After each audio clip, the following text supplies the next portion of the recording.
My maid of honor tried to ruin my wedding. She didn't know I replaced her secret slideshow. My best friend, Sarah, was supposed to be my maid of honor. We've been inseparable since childhood, and when I got engaged, she was the first person I told.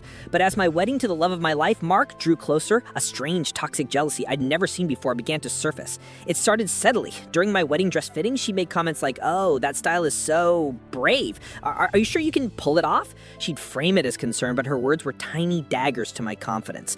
The first major red flag was the bachelorette party. I had asked for a quiet spa weekend. Instead, Sarah planned a wild club hopping night, a scene she knew I hated. To make it worse, she coincidentally invited Jessica, my high school bully, claiming she thought we had made up. The entire night felt engineered to make me uncomfortable, culminating in Sarah pressuring me to take shots and then jokingly telling embarrassing stories from my past to strangers. I felt like a prop in her party, not the bride.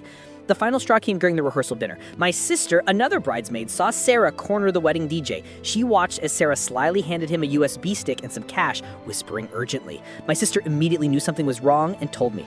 My heart sank. I pulled the DJ aside and asked him what she'd given him. He was hesitant, but I was the one paying his bill. "Your maid of honor said she prepared a surprise slideshow for her toast tomorrow. She called it a walk down memory lane." I asked to see it. What I saw made my blood run cold. It wasn't a tribute, it was a character assassination. It was a collection of my most embarrassing photos, screenshots of out-of-context text messages from my teenage years, and even a photo of me with an ex-boyfriend, all set to mocking music. Her plan was to humiliate me in front of my husband, our families, and all our friends on the most important day of my life. That night, my sister and I planned our counterattack. The next day, at the reception, the time came for the toasts. Sarah stood up, a smug, predatory smile on her face. She raised her glass and gave the DJ a nod. The lights dimmed. "I've prepared a little surprise to show everyone the real bride," she announced. The screen flickered on. But instead of my embarrassing photos, the first slide was a giant screenshot of a text from Sarah to another bridesmaid.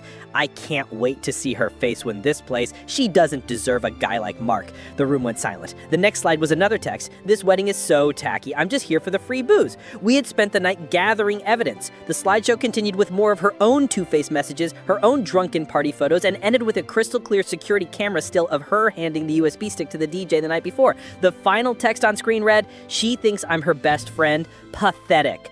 The silence in the room was absolute. Sarah's face was a mask of pure, unadulterated horror. She looked like she had seen a ghost. Mark took the microphone from her limp hand. "Thank you, Sarah, for showing everyone who you really are," he said, his voice cold as ice. "Security will see you out." The rest of the night was the most joyous celebration of my life, surrounded by people who truly loved me.